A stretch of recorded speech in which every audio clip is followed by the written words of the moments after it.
Como ya mencioné, nos encontramos ya en el último capítulo de esta primera carta del apóstol Pablo a la iglesia de Corinto y, y lo que va a hacer el apóstol Pablo antes de cerrar es empezar a dar instrucciones finales, por así decirlo, de despedida. Va a dar algunos consejos que, que al parecer pudieran ser no relevantes para nosotros en la época en que nos encontramos, pero sí lo son bastante.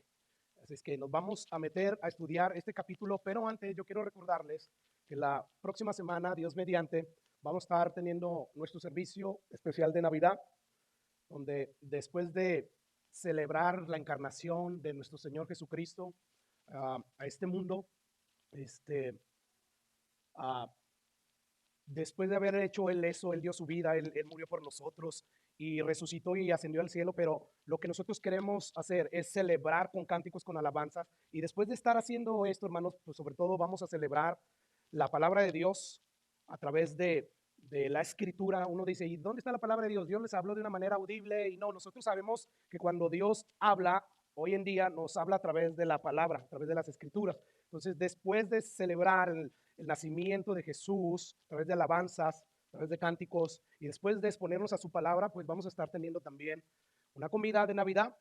Y yo espero, hermanos, que usted pueda venir, asistir y podamos nosotros celebrar esta primera venida de nuestro Señor Jesucristo al mundo. Y de hecho, pues no está de más decirle, siéntase libre de invitar a familiares y amigos al servicio especial, donde de manera profunda estaremos proclamando el Evangelio, que es para lo que existimos, amén, para ir y predicar el Evangelio y para ser discípulos. Ok, habiendo dicho esto, ahora sí, hermanos, yo quiero entrar a estudiar este último capítulo. Sin embargo, hay algo que se me pasaba. A modo de introducción, yo quiero decir dos cosas. Después de decir estas dos cosas, ahora sí entramos a lo que es el estudio. ¿Y cuáles son estas dos cosas? Bueno, la primera cosa es que todos sabemos que toda la escritura es inspirada ¿por quién, hermanos? Por Dios, ¿verdad? Como dice el apóstol Pablo en su segunda carta a Timoteo, capítulo 3, versículo 16. Y precisamente porque toda la escritura es inspirada por Dios, toda la escritura es útil para enseñar, para redarguir, para corregir, para instruir en justicia, y esto incluye este último capítulo de esta carta a los Corintios. Este capítulo 16 es parte de toda la escritura. Por lo tanto, hermanos, como ya Pablo nos dijo que toda la escritura es útil para todo lo que ya mencioné, yo quiero, hermanos, que nadie vaya a cerrar su corazón y decir, no, pues esto ya es el último capítulo y sin duda alguna no hay nada para mí. No, toda la escritura, hermanos, es útil para enseñar, para redarguir, para corregir, y esto incluye este mismo último capítulo de esta carta. Quiere decir que en este capítulo hay principios, hay enseñanzas que hasta el día de hoy son relevantes, son pertinentes para nuestras vidas. Todavía las podemos aplicar. Así es que nadie vaya a cerrar su entendimiento, su corazón. Todo lo contrario, vamos a abrir nuestro corazón para ver qué es lo que Dios tiene para nosotros. Porque como vamos a ver en un momento, detrás de estos últimos versículos, pues Pablo nos va a dar algunas instrucciones finales, algunos consejos, y detrás de estos consejos, estas instrucciones, pues hay principios y enseñanzas. Así que nadie vaya a ver este capítulo como un capítulo lleno de consuelo, de consejos sueltos, o sea, ya son los consejos, las instrucciones de Pablo de despedida, y no, todo esto está conectado entre sí. Ahora, esa es la primera cosa. La segunda cosa, quiero recordarles la condición espiritual y doctrinal en la cual se encontraba esta iglesia. ¿Y por qué razón yo quiero que nosotros recordemos cuál era el estado espiritual y doctrinal en que se encontraba esta iglesia? Porque sin duda alguna, hermanos, al considerar este capítulo a la luz de toda la carta, que si usted recuerda fueron varias semanas que usamos para estudiar toda esta carta, bueno, a la luz de todo lo que ya dijo Pablo, a la luz, o sea, cuando vemos este capítulo, a la luz de todo esto, hay una cosa que podemos nosotros en general que podemos nosotros sacar como lección. ¿Cuál es esa cosa? Bueno, que nosotros podemos hacer la obra de Dios, podemos ministrar con esperanza. ¿Por qué con esperanza? Porque si una iglesia como esta, la que el apóstol Pablo describió de una manera exhaustiva toda la problemática que había, si una iglesia como esta que estaba profundamente dividida, si una iglesia como esta, el apóstol Pablo, inspirado por el Espíritu Santo de Dios, les ministra a través de los consejos, bueno, es porque Pablo sabía que había esperanza. Así es que, gracias a Dios, nosotros no estamos en una condición espiritual y doctrinal como esta iglesia. Por lo tanto, si ellos tenían esperanza, imagínense nosotros. Yo no sé cómo estés tú en tu vida espiritual, pero déjame decirte que mientras la palabra de Dios se siga predicando, hay esperanza. Mientras Dios no corte su gracia, su misericordia, hay esperanza. Y esto es algo que nosotros debemos de llevarnos en nuestros corazones. O sea, vamos a imaginarnos lo siguiente, vamos a hacer este ejercicio. Imagínate que tú eres el apóstol Pablo y que en tu primer viaje misionero, en el segundo, lo que fuera, en el tercero, lo que fuera, tú llegarás a una ciudad tan corrupta como lo fue la ciudad de Corinto. Y en esta ciudad, pues tú te la pasas predicando el evangelio y haciendo discípulos por 1 año y medio. Imagínate todo lo que ya vimos a través de todas estas semanas, toda la problemática. ¿Qué tú pensarías de esta iglesia? Y sobre todo, si tú fueras el apóstol Pablo, ¿cuáles serían las últimas instrucciones o palabras para esta iglesia? O sea, es una iglesia problemática y yo no sé si de repente tú has tenido problemas dentro de esta iglesia con los miembros de esta iglesia y de repente ya estás cansado y quisieras tal vez ya no venir a la iglesia con tal de ya no tener ese problema. Bueno, imagínate el apóstol Pablo, está lidiando con un sinfín de problemas y para colmo de males, Pablo también está lidiando con un grupo de personas que no tenían buenos ojos para Pablo. ¿Por qué? Porque ellos creían que Pablo no era merecedor de, ¿cómo le decimos? De ganancias económicas por el trabajo que hacía para la iglesia. Pues un grupito de hermanos no miraban bien a Pablo y de hecho habían cuestionado su posición apostólica. Entonces, escribir cosas buenas a una iglesia sí es difícil. Se requiere tener un amor que va más allá del amor humano. Se requiere tener el amor de Dios. Y bueno, Pablo, lleno del Espíritu Santo, manifestó el fruto del Espíritu Santo que él mismo lo describe con la primer virtud, por así decirlo, como amor, gozo, paz, paciencia. Pablo tenía todas estas cosas hacia esta iglesia. Así es que si tú fueras el apóstol Pablo, ¿en qué tono escribirías las últimas palabras para esta iglesia? ¿Cuál sería ese tono? ¿Seguirías diciéndole los amo en el amor del Señor y que la gracia de Dios sea con ustedes? Tal vez nosotros no cerraríamos así esta carta y sobre todo recordando, como dije, toda esta lista de problemas que había. Por recordar algunas, hermanos, te recuerda que, bueno, la división era interna y era muy profunda. Había ahí falta de disciplina eclesiástica. Estaba el caso grave del hombre incestuoso que vimos en el capítulo 5. Estaban también los hermanos que se estaban demandando unos a otros en los tribunales civiles. Y Pablo, pues, les advierte de una manera fuerte, ¿verdad? Y les empieza a decir que tengan cuidado porque quien destruye el templo de Dios, refiriéndose a los miembros de la iglesia, Dios también lo puede destruir. Entonces, Pablo abordó un sinfín de problemas. Los últimos que él abordó, si usted recuerda, tuvieron que ver con la libertad cristiana, con que vale más que tengas cuidado con lo que tú haces, porque aunque pueda ser permitido hacerlo, puede ofender la conciencia, puede dañar la vida espiritual de los demás. Entonces, Pablo abordó un montón de problemas y que quizás nosotros no tenemos ahorita la capacidad para sentir lo que uno puede sentir si la llenura del Espíritu Santo al estar lidiando con este tipo de problemas. Pero yo creo que nosotros, si la llenura del Espíritu Santo, sin duda alguna, que no terminaríamos esta carta como el apóstol Pablo la terminó. Yo supongo que quizás la terminaríamos escribiendo algo parecido a lo siguiente. Francamente, yo no creo, hermanos, que valga la pena seguir perdiendo el tiempo con ustedes, tratando de darles consejos para enderezar esta iglesia que está muy torcida. Mi consejo a los cristianos fieles, pues yo les aconsejo que salgan de esa iglesia y se busquen otra iglesia. Y si no la encuentren, pues tal vez levanten una nueva donde no haya problemas. Y aquellos que se quieran quedar, pues quédense. Pero en lo que a mí respecta, no me hablen más. Yo no sé cómo sería lo que nosotros escribiéramos si fuéramos el apóstol Pablo, pero sin duda alguna, si la llenura del Espíritu Santo, con tanto problema, y sobre todo si tienes a un grupito de hermanos que no te ve con buenos ojos, terminaríamos escribiendo algo parecido. Sin embargo, ese no fue el caso del apóstol Pablo. No lo fue, hermanos. Escucha cómo el apóstol Pablo termina esa carta, versículo 21. Yo, Pablo, les escribo este saludo de mi propia mano.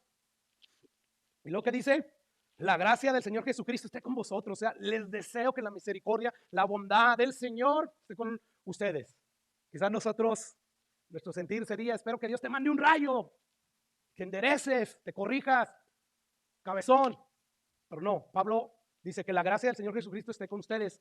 Mi amor en Cristo Jesús esté también con todos ustedes. Amén. Bueno, vemos que Pablo, a pesar de toda la problemática que había en esta iglesia y lo pecadora que era esta iglesia, Pablo aún así les está deseando lo mejor a esta iglesia. Que la gracia esté con ustedes, que mi mismo amor que yo tengo y es fuerte gracias al amor de Jesucristo esté con ustedes. A pesar de que era una iglesia muy disfuncional, Pablo amaba y además tenía ojos para ver la obra que Dios estaba haciendo en medio de esta iglesia problemática. Escucha lo que dice el versículo 4 del capítulo 1 de su carta. Estamos en el capítulo 16, pero vamos a regresar al capítulo 1. Dice Pablo: gracias doy a mi Dios siempre por ustedes, por aquellos que también están cuestionando tu apostolado. Amén. También por ellos. Por aquellos que dicen que no eres digno de recibir ofrendas de parte de la iglesia. También doy gracias a Dios por ellos. Sí, es una iglesia llena de problemas, pero doy gracias a Dios por esta iglesia, por la gracia de Dios que os fue dada en Cristo Jesús. Versículo 5, porque en todas las cosas fuisteis enriquecidos en Cristo, en toda palabra y en toda ciencia. Así que según Pablo, aquí tenemos a una congregación, como vimos a través de todos estos 16 capítulos, llena de problemas, pero también llena de bendiciones. O sea, piense en lo siguiente: todo el Nuevo Testamento, en todo el Nuevo Testamento, en todo el resto de las 27 cartas, tú no encuentras una descripción de una iglesia tan más llena y variada de problemas como lo encontramos aquí en Corinto. Y aún así, Pablo empieza la carta y la termina deseándole lo mejor a esta iglesia. ¿Por qué, hermanos? Sin duda alguna, era porque Pablo estaba lleno del Espíritu Santo. El amor del Espíritu Santo de Dios obrando en la vida de Pablo era lo que se estaba manifestando. Y a pesar de que había gente que, como dije, no los veían bien con buenos ojos, Pablo aún así ora por ellos.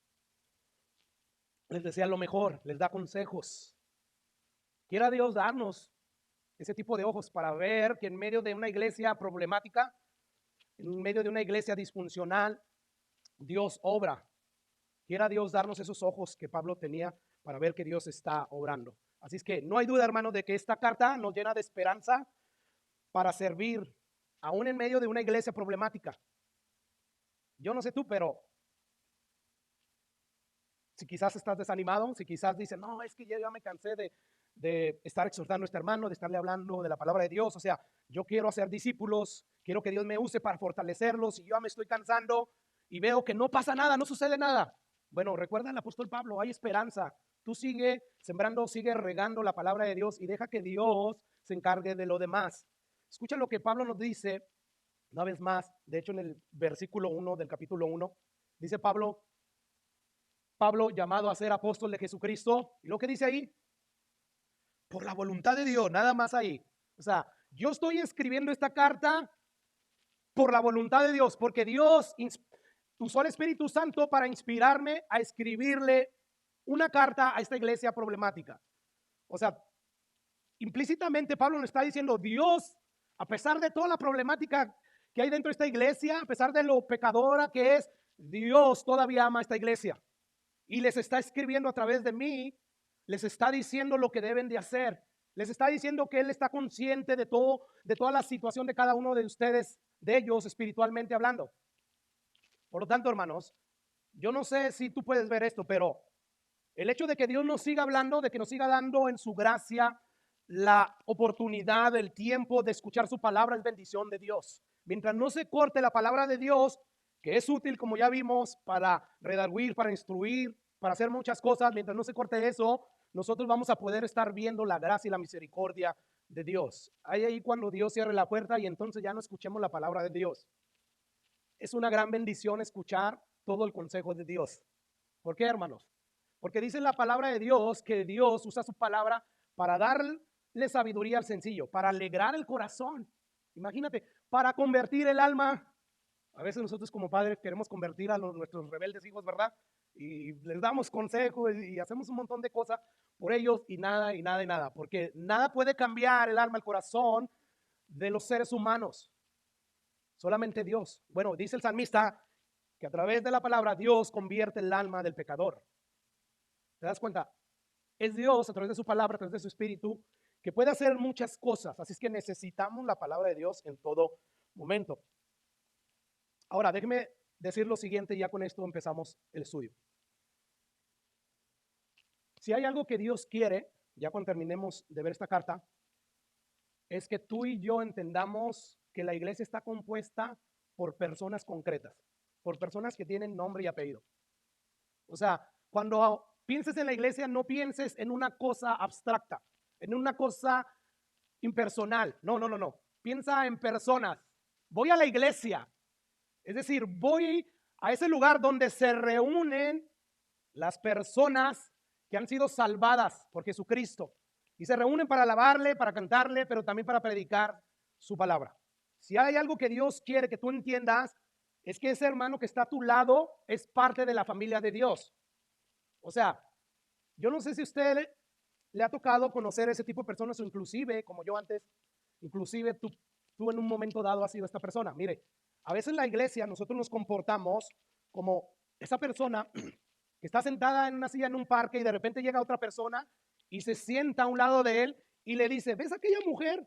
Sí. Bueno, esa mujer tiene un matrimonio miserable y muy infeliz. ¿Y tú cómo lo sabes? Ah, porque es mi esposa. No. Si él está dentro del matrimonio, él es parte del matrimonio. Si tú eres parte de la iglesia, tú no puedes decir, esa iglesia es bien hipócrita. No, tú eres también la iglesia. Tú eres miembro. Lo que tú puedas hablar de ella, del resto de las personas que conforman la iglesia, sea bien o mal, o afecta o beneficia a la iglesia, o afecta o beneficia al mismo cuerpo de Cristo al cual tú también perteneces, si eres verdaderamente un cristiano. Entonces nosotros tenemos que tener mucho cuidado, hermanos. No podemos nosotros estar hablando mal de la iglesia cuando somos parte de la misma iglesia. Es cierto que dentro de la iglesia a veces nos vamos a comportar hipócritamente, pero eso, el comportarnos en ocasiones así porque bajamos la guardia y estamos alimentando más la carne que el Espíritu Santo, eso no significa que nosotros dejamos de ser parte de la iglesia. Seguimos siendo la iglesia de Dios. Somos la esposa, dice la Biblia, ¿de quién? De Cristo, ¿verdad? Somos la familia de Dios, nos ha adoptado. Bueno, cada una de las personas que estamos aquí, que hemos sido verdaderamente salvos, somos la iglesia. Y por lo tanto, hermanos, si nosotros queremos que Dios avive la iglesia, cada uno de nosotros tenemos responsabilidades. O sea, no es, no, que avívate tú y hazle como tú puedas. No, somos responsables nosotros de ayudarnos unos a otros. Aquí no hay llaneros solitarios. Eso fue en el Antiguo Testamento, pero estamos en el Nuevo Testamento. Estamos bajo un nuevo pacto. Un pacto que fue sellado con la sangre de nuestro Señor Jesucristo. Ok, habiendo dicho ya estas cosas, número uno, que toda la escritura es inspirada por Dios y habiendo visto, hermanos, que es necesario que nosotros ministremos, sirvamos a la iglesia con esperanza, ahora sí, vamos a poner atención porque el apóstol Pablo, ya al finalizar esta carta, nos va a hablar acerca de unos principios y enseñanzas que hasta el día de hoy siguen siendo pertinentes, o sea, nos siguen beneficiando a nosotros. Y bueno, nosotros podemos dividir todos estos versículos de este capítulo 16 en varias títulos, qué sé yo, cómo ponerle, porciones. Y lo primero que vamos a ver, hermanos, es que Pablo está tratando de recolectar una ofrenda. ¿Y qué podemos aprender de esto? Vamos a leer primero los primeros 4 versículos. Dice Pablo ahí, en cuanto a la ofrenda para los santos.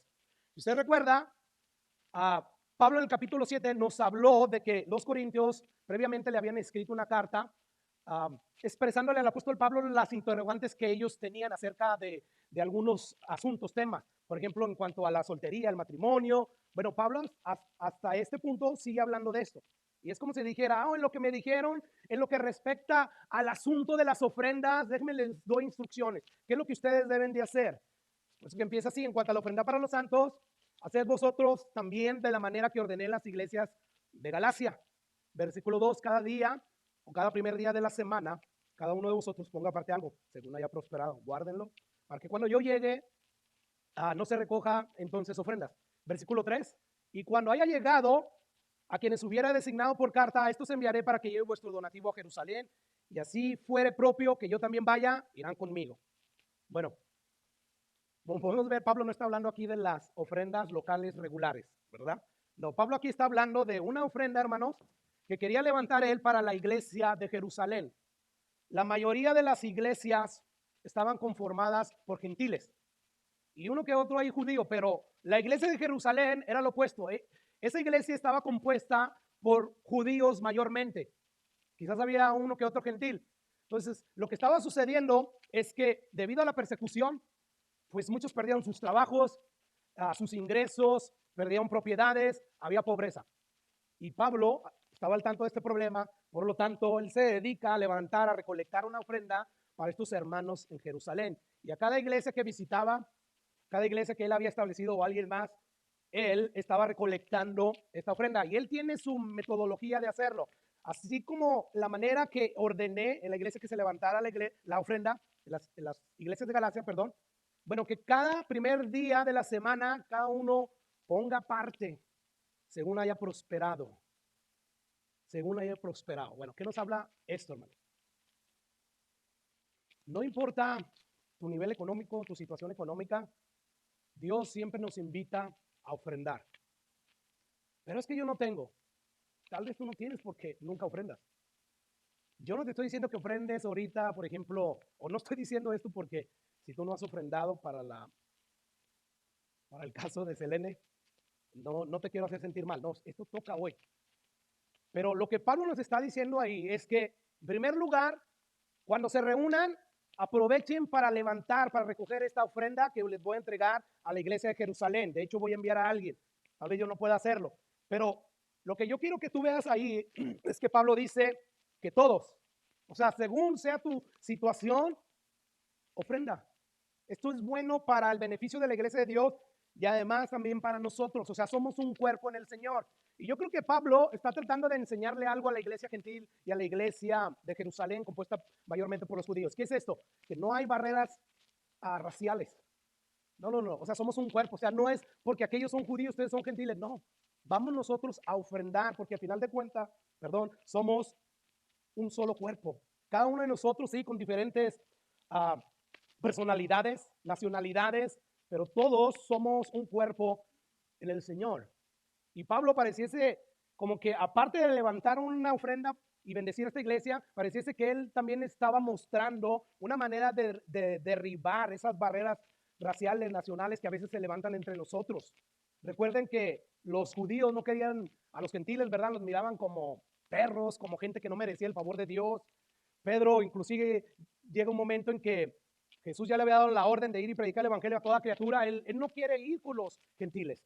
Pero Dios tuvo que enviarlo y se le aparece a través de una visión y empieza a decirle, hey, ve, porque ellos también han de ser salvos. Y Pedro va y no entiende muy bien las cosas, pero cuando ve que el Espíritu Santo desciende sobre estos gentiles, al igual que los judíos, entonces él entendió y dijo, wow, también Dios ha decidido descender sobre los gentiles. Entonces había un problema racial ya. Hoy en día quizás no lo vemos tan fuerte como en aquel entonces, pero no hay duda que Pablo está tratando de ayudar a nuestros hermanos a ver que somos un cuerpo. Tú pudieras decir, hermano, que quizás nosotros no tenemos ese problema, pero de igual manera, ¿cuántos de ustedes a lo mejor pensaron al momento de que les expusimos esto de levantar una ofrenda para Selene? No, pues si yo no la conozco, no, pues esto, de aquello, lo otro, qué sé yo. Bueno, Dios nos invita a ofrendar independientemente de cualquier cosa. La Biblia nos dice que a quien le da al pobre, es como si le estuviera prestando a Dios. Entonces, yo no sé cuál sea tu situación. Aquí la cosa es que Dios bendice al dador alegre. Que todo lo que nosotros sembramos, eso es lo que nosotros vamos a cosechar. Así es que yo quiero que notes primeramente esto. Y lo segundo, hermanos, yo quiero que de manera prudente nosotros notemos algo que Pablo está diciendo ahí de manera implícita. O sea, no es una manera clara en la cual Pablo va a decir lo que está diciendo, lo que yo creo que está diciendo. Pero mire, si nosotros empezamos a escudriñar de una manera profunda lo que pudiera estar diciendo ahí Pablo con lo que ha dicho Pablo en sus otras cartas y lo que la Biblia dice en el resto de los libros del Nuevo Testamento, nosotros llegaríamos a la conclusión, hermanos, de que es importante este día. O sea, Pablo dice, cada primer día de la semana, cada uno dé como propuso. ¿Qué hay detrás de esto? Bueno, detrás de esto nos enseña Dios que en el primer siglo la iglesia se reunía este primer día de la semana. ¿Cuál era el primer día de la semana? El domingo. O sea, en el calendario judío el último día de la semana, ¿cuál era? Sábado. Y después llegaba el domingo, ¿verdad? Y ese era el primer día de la semana. Bueno, esto nos menciona que la iglesia primitiva se reunía, ¿cuándo? El domingo. No era el sábado, no era el lunes. O sea, de manera general se reunían el domingo. Y esto es importante, porque no podemos nosotros desconectar este versículo de este capítulo del resto de la enseñanza del Nuevo Testamento con respecto a este día. Mire, por ejemplo, ¿por qué es importante reunirnos en este día? La Biblia nos va a decir que Jesucristo resucitó el primer día de la semana, o sea, el domingo. Él completó su obra redentora, él había venido a llevar a cabo el plan de Dios de rescate. Vino, nació, vivió una vida perfecta, vida la cual nadie ha podido vivir más que él, y después ofrece su vida en rescate por la nuestra. Sabemos que asciende, ¿verdad? Después de resucitar. Bueno, el día en que Jesús resucitó no fue el sábado. Pero es la ley, hermanos, si es una caducado, hay sabatistas, ¿verdad? Que ellos dicen, y bueno, nosotros tratamos de imitar a la iglesia primitiva, porque la iglesia primitiva es la que está funcionando bajo el nuevo pacto. Nosotros estamos en el nuevo pacto, no estamos en el viejo. Y lo primero que yo veo es que Jesús resucitó el primer día de la semana, el domingo. Y de ahí en adelante, la iglesia empezó a congregarse en ese día. No solamente porque Jesús resucitó el domingo, sino sobre todo porque todas las apariciones que Jesús hizo, perdón, a su iglesia, a sus discípulos, sucedieron en domingo, el primer día de la semana. O sea, ¿por qué Jesús no se les apareció el otro día? Yo creo que es obvio. Dios quería que nosotros empezáramos a congregarnos el domingo para decirnos, ya no están bajo el viejo pacto, están bajo uno nuevo. Están bajo uno nuevo y además yo quiero que celebren la resurrección de Jesús. Bueno, lo primero que nos dice la Biblia de por qué la iglesia se reunía el primer día de la semana es porque Jesús resucitó ese primer día de la semana. Y lo segundo, como ya les mencioné, Jesús se les apareció a sus discípulos después de haber resucitado, o sea, con un cuerpo resucitado el primer día de la semana, el domingo. Escuchen lo que dice Juan 20:19. Cuando llegó la noche de aquel mismo día, o sea, ¿de cuál mismo día? Del día en que resucitó Jesús. El primero de la semana, estando las puertas cerradas en el lugar donde los discípulos estaban reunidos, por medio de los judíos vino Jesús y puesto en medio les dijo que paz a vosotros.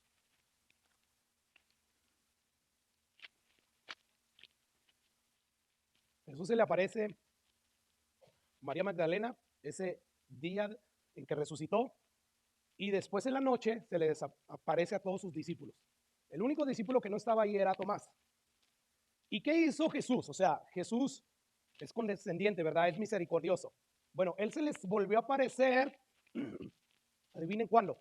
Esperó toda una semana para volvérseles a aparecer. Y es en esa ocasión, Tomás sí estaba. Dice el versículo 24, pero Tomás, uno de los 12, llamado Dídimo, no estaba con ellos cuando Jesús vino. 8 días después, estaban otra vez sus discípulos dentro y con ellos Tomás. Llegó Jesús estando las puertas cerradas y se puso en medio de ellos y les dijo, paz a ustedes. Es que vemos que Jesús resucitó el primer día de la semana, un domingo, se les aparece a los discípulos por primera vez el mismo día en que resucitó y esperó toda una semana para volverse a congregar con ellos en el siguiente domingo. Y en ese domingo ahí estuvo Tomás. El primero se lo perdió. Se perdió la administración que Jesús le dio a sus discípulos en ese momento. Sin embargo, como Dios, sobre todo con sus hijos, es misericordioso, pues volvió a aparecerse el domingo cuando estaban todos congregados y fue ministrado en ese momento también Tomás.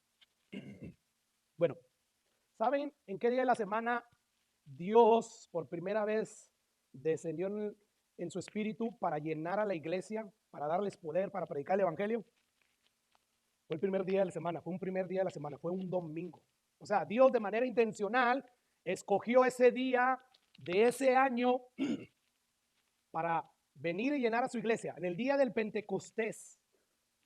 O sea, es como que Dios, si usted recuerda, en ese mero día que eran 50 días de celebración, en ese último día, en el día 50 de esa celebración del Pentecostés, los judíos ofrecían sus primeros frutos.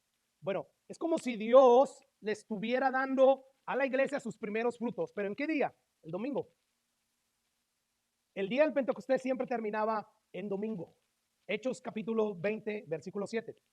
Escucha también lo que dice ahí. El primer día de la semana, reunidos los discípulos para partir el pan, Pablo les enseñaba. Este versículo y los que ya mencioné, y hay muchos más que por causa del tiempo hasta ahí lo vamos a dejar, nos dicen, hermanos, que la iglesia primitiva acostumbraba a reunirse los domingos, no era el sábado, como dicen algunos, era el domingo. ¿Por qué? Porque estaban bajo un nuevo pacto. Y bueno, ¿qué es lo que Pablo les está diciendo aquí? Cada primer día de la semana, cada uno de ustedes ponga aparte algo según haya prosperado. ¿Cómo está tu economía ahorita? Yo no sé cómo está, yo sé cómo está la mía. Y en estos últimos días han habido necesidades. Y yo al estar estudiando este pasaje era como que Dios decía, ¿qué vas a hacer? O sea, de repente me llega la necesidad, mira que hay esta necesidad, levantamos una ofrenda y esto y aquello, se murió esta persona, andamos en México, estaban unos familiares, unos amigos. Y bueno, yo tuve que decirle a Dios, aumenta mi fe. Pero gracias a Dios vencí, al final de cuentas, pero es una lucha. O sea, yo pude haber dicho, no, ya le ayudé a esta persona y a aquella y a la otra, pero era algo como que Dios ponía un fuerte deseo. No podía yo deslindarme de ese pensamiento, de esa necesidad de mi mente, y así es que terminaba obedeciendo la palabra de Dios. Yo no sé cómo estás tú, pero Pablo ahí nos dice que cada uno de nosotros debemos de ofrendar según haya prosperado. Recuerde que esta iglesia, Pablo ya nos dijo en los primeros capítulos que era una iglesia pobre, la iglesia de Corinto. Dice Pablo, no son muchos nobles ni muchos poderosos. O sea, esto nos habla de que había pobreza y Pablo está consciente de ellos y aún así les recuerda, hay que recoger una ofrenda, hay una necesidad. La iglesia de Jerusalén tiene problemas financieros, tenemos que ayudarla. Quizás algunos podían dar, no sé si eran denarios o qué era, pero podían dar 100, quizás 5, quizás 1, qué sé yo, hermanos. Pero lo importante era que dieran. Mira, cuando Dios ve que su iglesia ofrenda, Él no está así como con una libreta registrando y con la calculadora, voy a ver quién dio más, para entonces bendecirlo más. No, no, no, Dios no mira eso, hermanos.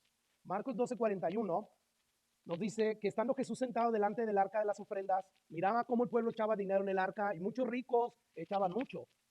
Y vino una viuda pobre y echó 2 blancas, o sea, un cuadrante, o sea, era casi nada. Versículo 43 dice, entonces, llamando a sus discípulos, les dijo, de cierto les digo que esta viuda pobre echó más que todos los que han echado en el arca, porque todos han echado de lo que les sobra, pero esta de su pobreza echó todo lo que tenía, todo su sustento. Wow. Yo nunca he estado en una situación así. Yo creo que no me gustaría estar en una situación así donde tenga que ofrendar todo mi sustento confiando en que Dios me va a proveer. Pero sería una lucha entre la carne. O sea, yo no digo que sea malo eso, porque al final de cuentas Dios te bendice, pero yo digo, yo no he estado y no me gustaría estar porque quizás perdería la lucha y me perdería de la bendición de Dios. O sea, yo puedo ver por este pasaje que Dios no mira la cantidad que dan los hombres para su iglesia o para el tesoro de la iglesia. No, o sea, aquí tenemos a ricos que estaban ofrendando, pero de lo que les sobraba. Sin embargo, esta viuda, o sea, no había alguien que la sustentara, que la manteniera económicamente, y aún así esta viuda dio de todo corazón. Y eso le llamó la atención a Jesús, que Él lo ve todo, ¿verdad? Él es omnipresente, omnisciente, y Él todo lo sabe. Bueno, ¿y qué es lo que les dice Jesús a sus discípulos? Miren, esta viuda que dio bien poquito, pero lo dio con todo su corazón y confiando en mí, dio todo lo que tenía. Sin embargo, estos otros ricos que presumen de dar, dan porque es lo que les sobra, porque quieren el aplauso de los demás, pero esta viuda pobre echó más que todos. Así es que Dios no está viendo cuánto tú das. Tú podrías decir, es que no tengo, pero pudieras dar algo y Dios ve ese sacrificio. Y Dios al final de cuentas te bendice. Termina Él bendiciendo porque eso le asombra a Dios, eso le llama la atención a Dios. Mire, nosotros nos asombramos cuando hombres como Bill Gates, que son altamente millonarios, dan para, qué sé yo, para el hambre, para que se termine el hambre en el mundo. Ellos son personas que les gusta dar. Sin embargo, hermanos, ellos dan de lo que les sobra. Ellos dan también con el propósito de que los gobiernos no les cobren muchos impuestos. Esto no es muy bien visto delante de Dios. Sin embargo, cuando uno de nosotros que no tiene los millones, no somos tan ricos como personas como Bill Gates, damos y damos creyendo y damos de corazón, Dios se agrada de ello. Así es que tú no tienes excusa para decir, es que no doy porque no tengo. Tal vez tú no tienes porque no das. No, pero es que si usted supiera todas las deudas que tengo, sí, quizás es verdad. Y muchas veces nosotros estamos metidos en deudas por nuestras malas decisiones, porque no tenemos dominio propio. Pero aún así, si tú estás en una situación así, pídele perdón a Dios y ayúdale pídele a Él a que te ayude a salir de eso y empieza tú a poner estos principios por obras y verás si Dios, que Él es el dueño del oro y de la plata, no te empieza a ayudar a salir de todos esos problemas. Así que nadie tenemos excusa para no ofrendar. No importa cuál sea tu situación económica, Dios nos invita a ofrendar. Y ahora, como dije yo, este es un tema muy sensible porque hoy en día hay muchos falsos profetas que hacen mercadería de los incautos, de los que no conocen Biblia. Y, y desafortunadamente muchas personas ya no quieren ir a la iglesia precisamente por esto.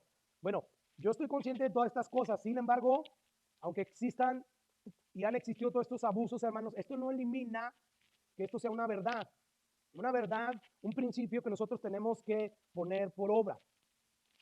Segunda carta a los Corintios, dice capítulo 9, versículo 6, dice Pablo, pero esto digo, el que siembra escasamente también va a segar escasamente, y el que siembra generosamente, generosamente segará. Versículo 7, cada uno de, o sea, ¿te das cuenta la invitación? La orden es para todos. Cada uno de como propuso en su corazón, no con tristeza ni por necesidad. Mucha gente da por necesidad, para que Dios me dé más. Y cantamos ese canto antibíblico, ¿verdad? La ofrenda, la ofrenda, la ofrenda del Señor. Tú das un centavo, el Señor te da dos. O sea, es verdad, o sea, Dios da, pero tú no debes de dar por esa razón, para que Dios me dé. No, tú das porque Dios te dice que des, porque es bueno dar, porque es bueno ayudar, porque es bueno mantener en la casa del Señor alimento. ¿Para qué? Para seguir llevando a cabo su obra de predicar el evangelio, de hacer discípulos y tantas otras cosas que se hacen. Así es que nadie tenemos excusa, hermano. Todos somos llamados a dar y a ofrendar. Ahora, esto ya me lleva al próximo punto que tiene que ver con los planes del apóstol Pablo. Dice el apóstol Pablo, versículo 5, iré a ustedes cuando haya pasado por Macedonia, pues por Macedonia tengo que pasar y podría ser que me quede con ustedes. Aún pase el invierno para que vosotros me encaminen a donde vaya de ir, porque no quiero veros ahora de paso, pues espero estar con ustedes algún tiempo, si el Señor lo permite, pero estaré en Éfeso hasta Pentecostés, porque se me ha abierto puerta grande y eficaz y muchos son los adversarios. Quiero recordarles, hermanos, que esta iglesia le había dado muchos problemas a Pablo, como ya dije al principio. Y muchos estaban en contra del apóstol Pablo. Sin embargo, o sea, Pablo dice ahí, yo quiero ir hacia ustedes, quiero visitarlos y quiero quedarme un tiempo con ustedes. ¿Qué? Pasar tiempo con miembros de una iglesia problemática, pasar tiempo con aquellos que no te miran con buenos ojos. Bueno, el apóstol Pablo sí deseaba llegar a ese lugar y pasar tiempo con ellos. Quizás nosotros no tendríamos ese deseo, ¿verdad? No, yo voy para allá, voy a recoger la ofrenda y salgo rápido porque tengo muchas cosas que hacer. A veces decimos verdades a medias, ¿verdad? Una verdad media sigue siendo una mentira. Pero el apóstol Pablo no fue su caso. O sea, él quería ir y ministrar a esa iglesia.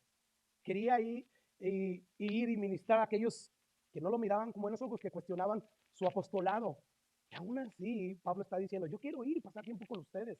Ahora, algo que me llama la atención, algo que repite mucho mi hermana Ana, y es que cuando decimos, vamos a hacer esto y aquello, si Dios quiere, si Dios quiere. Y sí, amén, si Dios quiere. Bueno, el apóstol Pablo dice ahí, porque no quiero verlos ahora de paso. Quiero pasar buen tiempo con ustedes. Pues espero estar con ustedes algún tiempo, si quieren. Y vaya que Pablo no hablaba por hablar, como algunos de nosotros. No. ¿Sabe en qué terminó todo esto? Pablo no pudo ir. Él quería ir a visitarlos y quería inclusive levantar la ofrenda, pero no.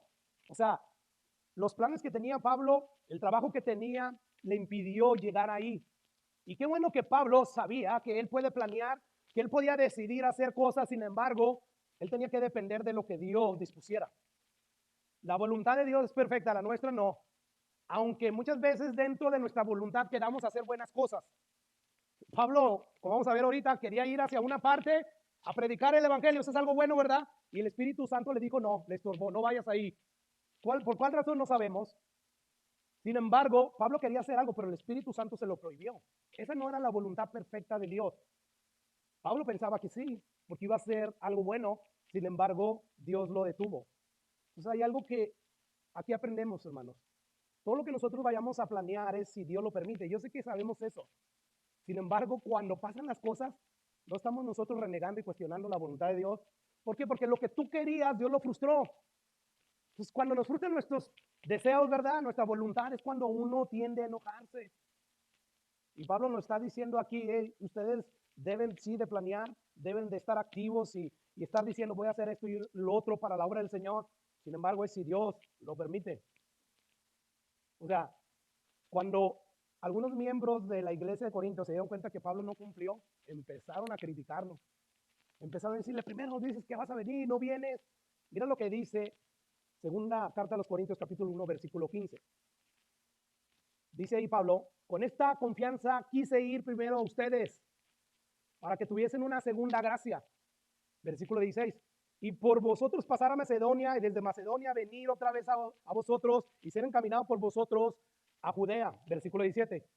Así que al proponerme esto, usé quizás de ligereza o lo que pienso hacer, lo pienso según la carne para que haya en mí sí y no. ¿Qué es lo que Pablo está diciendo aquí, hermano? Bueno, algunos miembros de esta iglesia estaban pensando que Pablo era un carnal, o sea, Pablo está diciendo cosas por decir, hoy voy, mañana no voy, y simplemente no es responsable para cumplir con lo que él dice que va a hacer.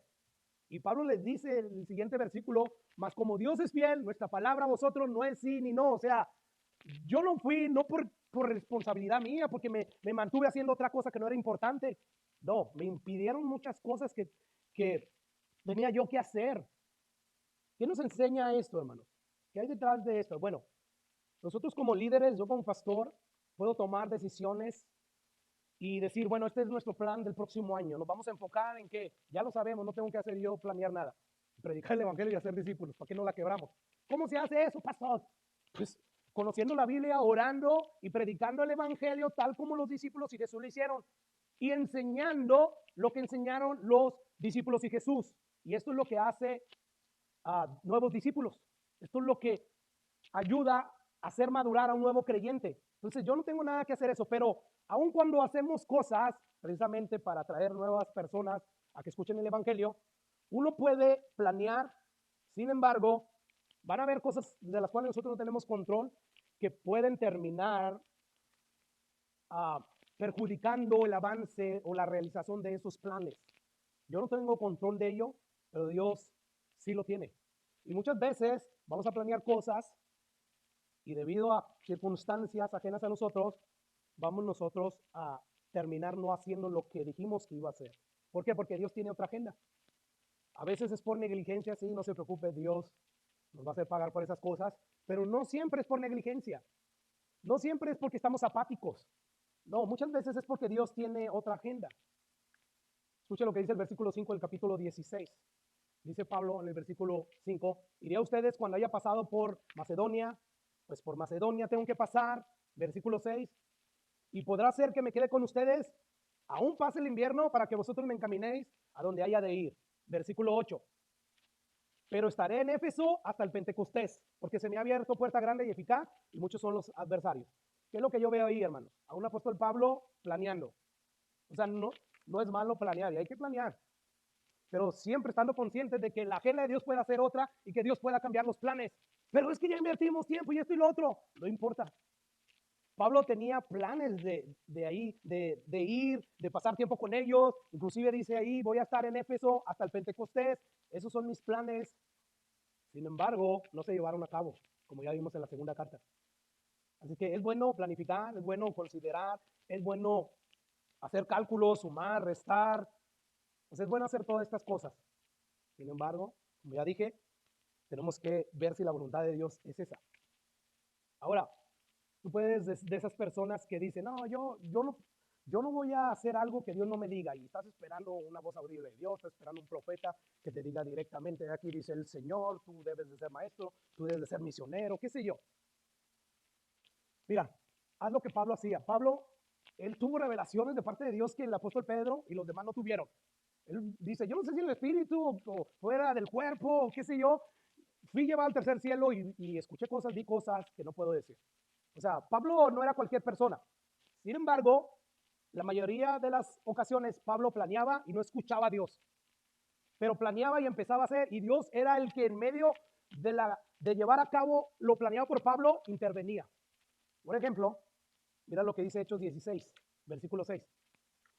Dice Pablo, atravesando por Frígida y la provincia de Galacia, le fue prohibido por el Espíritu Santo, y no dice Pablo, déjenme corrijo, es Lucas el que escribe este libro de los Hechos, dice que le fue prohibido a Pablo por el Espíritu Santo hablar la palabra en Asia. Y cuando llegaron a Misia, intentaron ir a Bitinia, o no sé si se pronuncia ahí, no alcanzo a ver, pero el Espíritu Santo, ¿qué? No se lo permitió. ¿Cómo no se lo permitió? No sabemos. Podemos especular, fue una voz del Espíritu Santo. Pudieron haber sido problemas, sí, yo, no sabemos. Pero lo importante ahí, claro, es que el Espíritu Santo no se lo permitió. Versículo 8. Y pasando junto a Misia, descendieron a Troas. Y se le mostró a Pablo una visión de noche. Un varón macedonio estaba en pie, rogándole, diciendo, pasa a Macedonia y ayúdanos. Versículo 10. Cuando vio la visión, enseguida procuramos partir para Macedonia, dando por cierto que Dios nos llamaba para que les anunciáramos ¿qué? Amén, el Evangelio. Esto es lo que debe estar haciendo la iglesia. Lo que debemos estar haciendo todos nosotros. Predicar el Evangelio. ¿Qué quiero que veas ahí, hermano? Pablo tenía sus planes y él quería hacer cosas y de repente el Espíritu Santo se lo impedía. En esta ocasión sí nos dice que a través de una visión, y Pablo tuvo que concluir con la sabiduría de Dios, las revelaciones que hay en el Antiguo Testamento de cómo Dios hablaba. Él tuvo que concluir que Dios lo estaba mandando hacia Macedonia a predicar el Evangelio. Entonces, ¿qué nos enseñan estos pasajes? Que nosotros tenemos que planear, pero actuar. No esperen, no, que Dios me diga. Hay necesidad de, qué sé yo, de enseñarle a los niños. No, hasta que Dios me diga. No, empieza a actuar. Y deja que en medio de tu actuación Dios te diga si debes de estar ahí o no. O cualquier cosa que vayas a hacer para el Señor. No voy a esperar a ver si Dios me confirma de que le predique el Evangelio a mi vecino. ¿Qué? No tienes que esperar. Ya tenemos la voluntad de Dios revelada en la Biblia. Ahora tenemos que mirar a la luz de esa voluntad revelada en la Biblia y usando nuestro raciocinio, nuestro sentido común para empezar a interpretar qué es lo que Dios quiere que yo haga. ¿Te das cuenta? Así es que ciertamente si Dios lo permite, amén, amén, yo estoy a favor de eso, pero hay que planear y actuar. ¿Cómo sabemos si es la voluntad de Dios? No vamos a saber hasta que empecemos a actuar. Y Dios nos diga, qué bueno fuera que Dios siempre hablar a través de sueños, de visiones, a través de voz audible. O sea, así quien se pierde, ¿verdad? ¿Quién se encuentra haciendo algo que no es la voluntad de Dios? Sin embargo, no es así. Nosotros tenemos que conocer cuál es la voluntad de Dios a través de la Biblia y a partir de ello empezar a sacar conclusiones y decir, ¿sabes qué? Voy a hacer esto. Voy a planear hacer esto y si en medio de mi actuación de estar llevando a cabo este plan, pues se interponen cosas, pues entonces no fue de Dios. Pero por lo menos tuve la buena intención de hacer algo para Dios. O sea, ¿qué es mejor? Que tengas la buena intención y hagas algo para Dios, aunque eso algo no era de Dios, a que te quedes sin hacer nada, sin actuar. Yo creo que lo mejor es que hagas, que actúes. Y entonces Dios te va a dirigir en medio de tu actuación. Ahora, Pablo también estaba preocupado por la manera en que los corintios iban a recibir a Timoteo. Escucha lo que dice el versículo 10. Si llega Timoteo, mirad que esté con ustedes, ¿qué? Con tranquilidad. Porque él hace la obra del Señor, así como yo. ¿Qué hay detrás de esto, hermano? Como que algunos miembros de la iglesia de Corinto no miraban a Timoteo como un hombre de Dios, sino como un hombre tímido, con un hombre incapaz. Recuerda, Timoteo no estaba en los top predicadores. Pablo ya dijo, oigo que hay algunos que han hecho sus grupitos, que yo soy de Apolo, yo soy de Cefas, de Pablo, pero no dicen de Timoteo, ¿verdad? Y Pablo, consciente de eso, les dice, hey, procuren a Timoteo, o sea, él es un obrero como yo, es un pastor joven, al cual el apóstol Pablo instruyó, porque él sabía que él iba a partir y él tenía que dejar a hombres idóneos para predicar el evangelio y para ser discípulos. Y dice ahí el versículo 11, por tanto nadie lo tenga en poco, o sea, que nadie le reste valor a él, o sea, valórenlo. Él es un siervo de Dios. Y lo dice ahí, encamínenle en paz para que venga a mí porque lo espero con los hermanos. Es como que va a venir Timoteo. ¿Quién es Timoteo? O si viene que venga y démosle la ofrenda y que se vaya, nadie lo encamine. No, Pablo dice, no lo vean así a él. ¿Por qué? Porque él es un siervo de Dios, porque él hace la obra del Señor, dice Pablo. Aquellos que han leído todo el Nuevo Testamento saben que Pablo dice que Timoteo era un discípulo diferente a los demás discípulos. O sea, Timoteo sí era un hombre tímido, era enfermizo también, o sea, Timoteo, toma un poquito de vino para tus frecuentes dolores. O sea, no era un hombre con virtudes, con carisma, no, era un joven muy tímido que no atraía a muchos. Y Pablo sabe de esto. Sin embargo, el apóstol Pablo dice en Filipenses lo siguiente: pues a ninguno tengo del mismo ánimo y que tan sinceramente se interese por ustedes, porque todos buscan lo suyo propio, no lo que es de Cristo. Pero Timoteo era diferente a los demás. O sea, Pablo dice, de todos mis discípulos, ninguno como Timoteo. Sí es tímido, sí es joven, sí no tiene ah, carisma, no sabe hablar. Sin embargo, él hace la obra del Señor. Por lo tanto, déjenlo de tratar de verlo como lo ven, como si no fuera nadie. No lo tengan en poco, más bien atiéndanlo, vean por él. Bueno, este versículo nos enseña, hermanos, que debemos de tener cuidado a la hora de evaluar a los siervos de Dios conforme a lo que yo veo. O sea, vemos a un individuo como el apóstol Pablo, sin miedo, un intelecto brillante, sin inspirado por el Espíritu Santo. Y rápidamente, él es un ungido del Señor, ¿verdad? Vemos a un Apolos también muy elocuente, él sí es un ungido del Señor. Luego vemos a una persona como Timoteo, muy retraído, muy temeroso. Lo más seguro que este no lo llamó el Señor. O sea, nosotros tendemos a verlo de afuera, ¿verdad? Tendemos a llevarnos por las destrezas de los demás, por sus personalidades fuertes. Sin embargo, Dios no se fija en eso. Debemos de tener cuidado, no nos vaya a pasar lo que le pasó a Samuel, ¿verdad? Dios lo envía a ungir al nuevo rey de Israel. Y nos dice la Biblia, se lo voy a leer, 1 Samuel 16:6. Y aconteció que cuando ellos vinieron, o sea, los hijos de Isaí, dice que Samuel vio a Elí y dijo, de cierto, delante de Jehová estás ungido. Y Jehová respondió a Samuel, no mire su parecer ni lo grande de su estatura, porque yo lo desecho, porque Jehová no mira lo que mira el hombre, pues el hombre mira lo que está delante de sus ojos, pero Jehová, ¿qué hace? Mira el corazón. O sea, Samuel se dejó guiar por la estatura, por lo imponente, las destrezas fuertes que tenía este hombre, y Dios le dice, hey, no mires eso. Ahí estaba David, ¿verdad? Todo chaparrito, todo insignificante, muy joven. Para Samuel, y Samuel no era cualquier persona. Dios dice, aún si Moisés o Samuel vinieran a pedirme que perdone al pueblo, no los escucharía. O sea que ellos delante de Dios eran personas, tenían peso sus palabras. Y aún así se equivocó. ¿Te imaginas nosotros? Somos muy fáciles de juzgar erradamente. ¿Por qué? Porque vemos nosotros lo que ven nuestros ojos y no lo que mira Jehová. ¿Y usted cómo sabe lo que mira Jehová? Ya está revelado en la Biblia. O sea, hay que saber Biblia para nosotros enfocarnos en qué, hermanos, en lo que Dios ve, la disposición de tu corazón. Sí, quizás no tienes talento, no tienes dones, pero si Dios te llamó y Él te va a llevar a donde Él quiere que tú vayas, a donde quiera que Dios quiere que tú llegues. Y bueno, Timoteo era una persona que no lo apreciaban y Pablo les está diciendo, hey, miren por él, cuídenlo, que esté tranquilo él. Cuando ya se vaya a ir, despídalo, encamínenlo, háganlo sentir que es amado. ¿Por qué? Porque él hace la obra del Señor. Por tanto, dice Pablo, háganlo esto de corazón, porque esto agrada al Señor. Apolos, vea, piensen en Apolos, este era un hombre que sí tenía mucha elocuencia y todo eso, y entonces él sí tenía ahí su club de fans. Yo soy Apolos, porque este sí, pero Timoteo no. Yo soy de Pablo, yo soy de Cefas. Y miren lo que pasó, o sea, estos que sí ponían en Apolos sus ojos, su vista, resulta que Apolo no estaba dispuesto a ir y Pablo le rogó. Sin embargo, Timoteo sí fue. Mira lo que dice el versículo 12. Acerca del hermano Apolos, mucho le rogué, le insistí que fuese a ustedes con los hermanos, más de ninguna manera tuvo voluntad de ir por ahora, pero ya cuando tenga oportunidad. A veces ponemos la mirada en las personas equivocadas, ¿no? Por las destrezas, por lo que son. Sin embargo, muchas veces terminan defraudándonos. Y bueno, yo me pregunto por qué Apolos estaba indispuesto a ir a visitarlos. ¿Por qué sería? Él tenía un grupito que al estar predicando y decir amén, amén. Y quizás otros así como que no, este no. Yo quiero que venga Pablo o Pedro que predique. ¿Qué? ¿Por qué Apolo no quiso ir si tenía su grupito? Esto es pura conjetura, hermanos, lo que yo voy a decir. Pero tal vez porque Pablo sabía que esta iglesia estaba llena de problemas. Yo no me quiero meter ahorita con ellos. Es más, hasta no quiero ir para ver si se disuelve ese grupito de fans que tengo.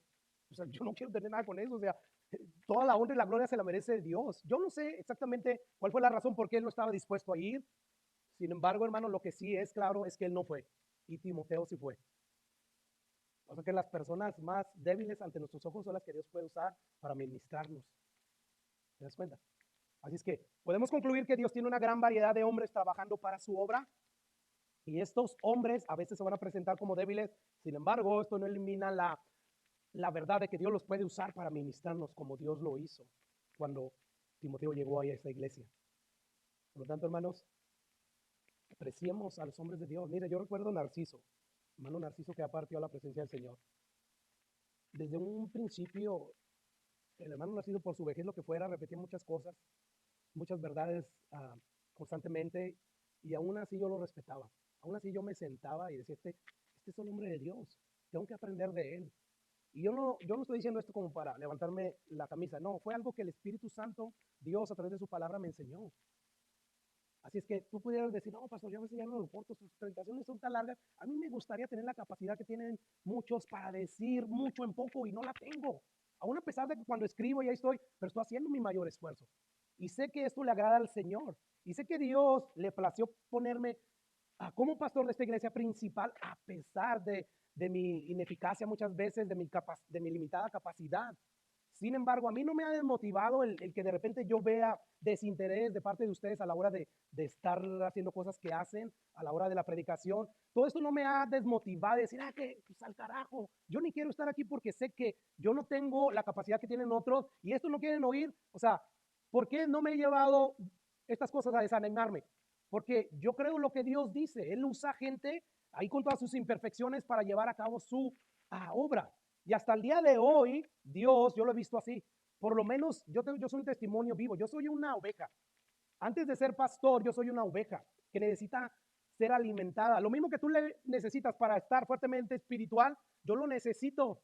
Y yo he visto que a través de las mismas predicaciones, mismos sermones, a través de estar estudiando la palabra de Dios, estar escribiendo, Dios ha estado sosteniendo mi vida, ha hecho mi fe más fuerte. Por lo tanto, si eso ha hecho en mi vida, lo va a hacer con todo aquel que se exponga a la palabra de Dios.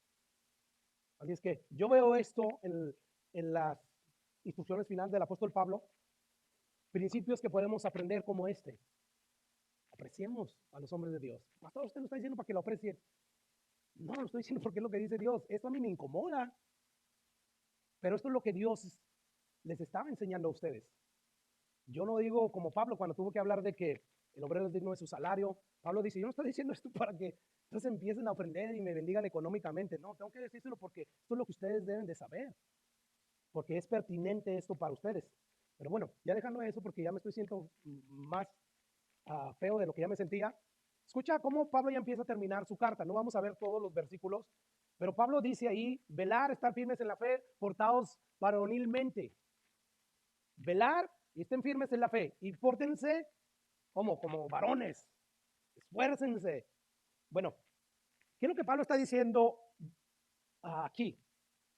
O sea, los varones, de hecho las mujeres, o sea, sean fuertes en todo momento, en toda situación. Actúen velando, actúen esforzándose, porque se requiere esfuerzo para poder nosotros mantenernos firmes en la fe. Cualquier rol que ustedes desempeñen, compórtense como hombres, hombres que se esfuerzan. O sea, no se comporten como niños que ante la más mínima opresión empiezan a asustarse, empiezan a temblar y salen corriendo. No, más bien sean hombres llenos de coraje, de fortaleza espiritual. ¿Qué es lo opuesto a la hombría, hermano? Es ser débil, es ser indeciso, vacilante. Yo no sé si usted ha visto ese tipo de personas que siempre están tomando un montón de decisiones y siempre están vacilando. Y lo haré, no lo haré. Y lo hacen en el hogar, lo hacen en la iglesia, lo hacen en sus trabajos. Bueno, no es de esto que Pablo está hablando, es todo lo opuesto. O sea, que tú sí seas así, no estés claudicando en dos pensamientos. O sea, hazlo, compórtate como un varón. Yo creo que la iglesia del siglo XXI, la iglesia de hoy en día, necesita con urgencia, o sea, cristianos que se porten así, que asuman el liderazgo bíblico, o sea, que los hombres sean hombres y las mujeres sean mujeres, cada uno de ellos con sus roles. Pero bueno, versículo 15 y 16. Hermanos, ya sabéis que la familia de Estefanas es la primicia de Acaya y que ellos se han dedicado al servicio de los santos. O sea, el Espíritu Santo inspiró a Pablo para decir, hey, pon a esta familia ahí, porque ellos han servido tanto para la obra que hay que reconocerlos. Y esto a mí me enseña que Dios mira a las familias, cómo estamos trabajando para la obra del Señor. ¿Qué es lo que estamos haciendo tú y yo? O sea, ¿se puede decir de tu familia que es una familia dedicada al servicio de los santos? Wow, Pablo, les ruego que se sujeten a personas como ellos y a todos los que ayudan y trabajan. Versículo 17. Me regocijo con la venida de Estéfanas, de Fortunato, de Acaico, pues ellos han suplido vuestra ausencia. Pues Pablo aquí está reconociendo a estos hermanos que trabajaban bastante para la obra del Señor. Versículo 18. Porque confortaron mi espíritu y el vuestro. Reconocer pues a tales personas. ¿Qué nos muestra a mí esto, hermanos? Que el apóstol Pablo, a pesar de que era un hombre fuerte espiritualmente hablando, él dependía de estas personas, de la colaboración, no solamente de sus oraciones, sino de la colaboración de estas personas.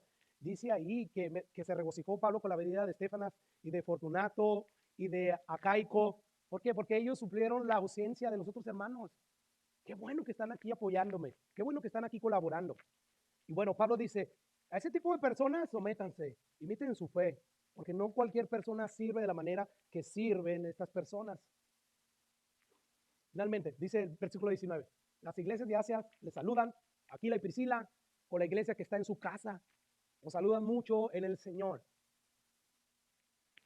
¿Qué me llama la atención de estos últimos versículos? Bueno, primero que menciona a Aquila y a Priscila. Ellos tenían una iglesia en su casa, se reunían ahí para predicar la palabra de Dios.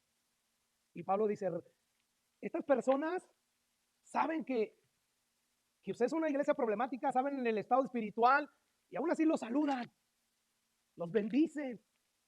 Esta pareja tiene una iglesia en su casa. Son personas que están sirviendo al Señor y ellos están orando por ustedes, como si Pablo estuviera diciendo. O sea, explícitamente no lo dice Pablo, pero ahí está incluido. O sea, las iglesias de Asia le saludan, Aquila y Priscila, con la iglesia que está en su casa. Le saludan mucho en el Señor. Dios quiera darnos parejas así, ¿verdad? Parejas que estén dedicadas a la obra del Señor, dispuestas a poner su hogar, quizás no para abrir una iglesia. De hecho, mi casa se abrió no solamente para estudios bíblicos, pero para abrir la iglesia esta. Ahí empezamos en mi casa. Y yo no quería, o sea, humanamente yo no quería. Chuyito es el machín. Para los que no conocen a Chuyito, es un pastor que está en Torreón y que en ese entonces vivía aquí, en nuestra área. Y yo decía él, pero Dios me estaba llamando a mí. Y la gente que en ese momento que estaba, ellos mismos me confirmaban, no, eres tú, eres tú. Empezamos en mi casa, eso es incómodo, eso es tener que negarte a muchas cosas, sacrificar. Sin embargo, mira hasta dónde hemos llegado. O sea que tú pudieras decir, es que no, eso de abrir una iglesia, de abrir un estudio bíblico en mi casa, requiere mucho esfuerzo, sí, amén. Sin embargo, eso no debe de ser una razón por qué no abrirla. No, por eso es, pórtate varonilmente, esfuérzate, niégate a ti mismo. Vamos a existir para lo que Dios nos ha llamado a que existamos, para predicar el evangelio y para ser discípulos. Es que el Espíritu Santo toma nota y dice, hey, pongan ahí a Aquila y a Priscila, no solamente a los hermanos que ya nombraste, Pablo. Ponlo ahí, va a quedar ahí registrado. Una pareja que lo dio todo por mí, una pareja que estuvo dispuesta a abrir las puertas de su casa para tener una iglesia ahí, para ser discípulos, para predicar el evangelio. Versículo 20. Os saludan todos los hermanos. Saludados los unos a los otros con ósculo santo. ¿Qué significa esto? Pues es una manera así bien fancy de decir, salúdense con un besito. No lo hacemos nosotros aquí, no es la buena costumbre. Ya hemos dicho que basta con un buen apretón de manos, ¿verdad? Hasta un abrazo, fuerte abrazo y ya. O sea, Dios quiere que nosotros implementemos este principio. Salúdense, son hermanos. Salúdense a pesar de sus diferencias, a pesar de sus imperfecciones. Salúdense porque si cada uno de ustedes nació de nuevo, son hijos de Dios. Y si son hijos de Dios, son hermanos. Son miembros del mismo cuerpo. Así es que salúdense. Versículo 22. El que no ama al Señor Jesucristo, Pablo sabía que había falsos ahí. El que no ama al Señor Jesucristo, sea maldito. El que está jugando a la iglesia, sea maldito. Mayor condenación van a tener. Hubiera sido que no me conocieran. Lo que Pablo está diciendo, o sea, Pablo como quiera está consciente de que hay falsos y que no se quieren convertir al evangelio. Conocen el evangelio, aún así no están dispuestos. Están jugando a la iglesia, están ahí. El que no ama al Señor Jesucristo sea anatema. El Señor viene y viene a juzgar. Está establecido para el hombre que muera y después el juicio, ¿verdad? El Señor viene. Y ahora, escuche ya lo que le dice a los cristianos. La gracia del Señor Jesús esté con ustedes. Mi amor en Cristo Jesús estará con todos vosotros. Amén. Termino reiterando lo que decía al principio, hermanos. Dios quiere que no veas a la iglesia como algo abstracto. No, no, no. Quiere que lo veas como lo que son. Miembros del cuerpo de Cristo. Son personas que tienen un apellido, que tienen un nombre, que tienen su propia personalidad. Son personas. Y Dios quiere que las miremos como tales. Yo sé que a lo mejor piensa diferente a ti en unas cosas. Yo sé que tiene gustos que tú no tienes. Sin embargo, aún así, Dios quiere que tú veas a esas personas como lo que son, miembros del cuerpo de Cristo, familia de Dios.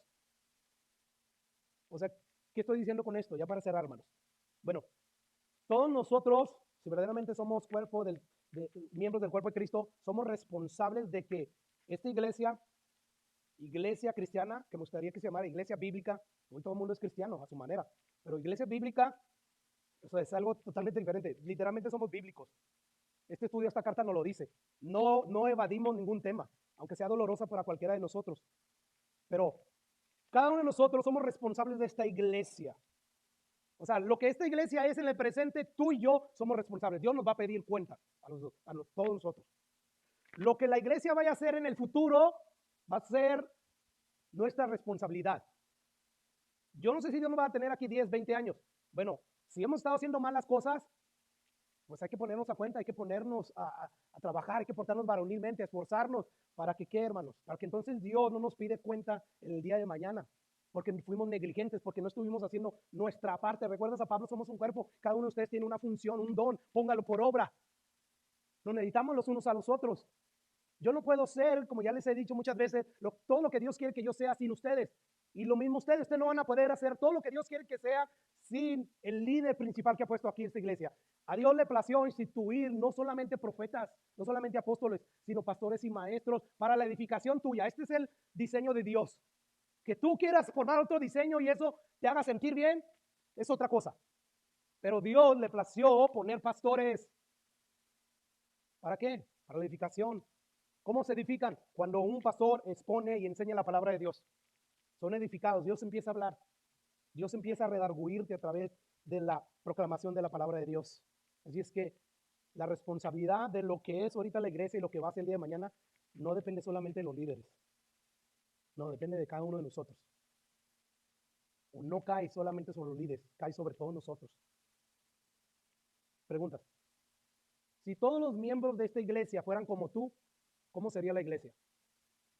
Piénsalo. Si todos los creyentes fueran como César, ay Dios santo, ve una iglesia fea.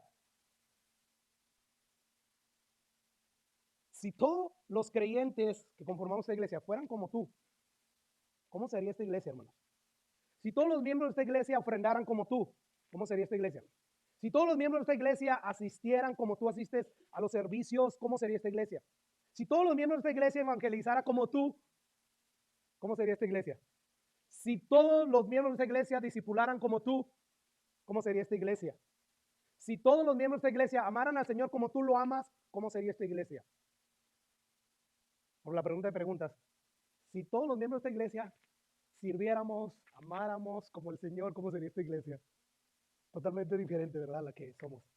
Pero aún así, hermanos, aunque la palabra de Dios redarguye, nos ofende, nos hace sentir mal, el apóstol Pablo ahí nos da palabras de alientos.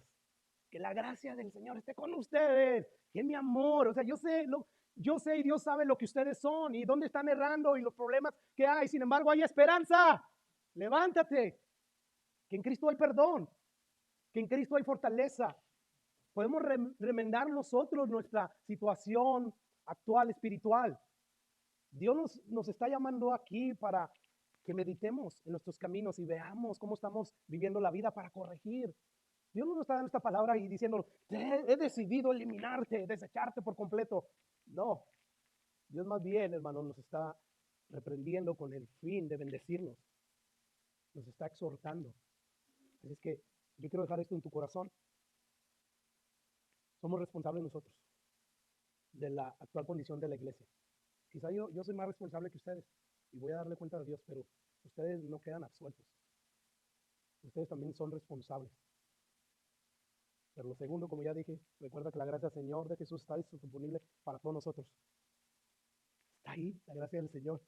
¿Qué dice ahí el apóstol Pablo?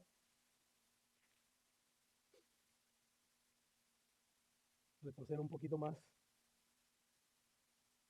La gracia del Señor sea con todos ustedes, mi amor.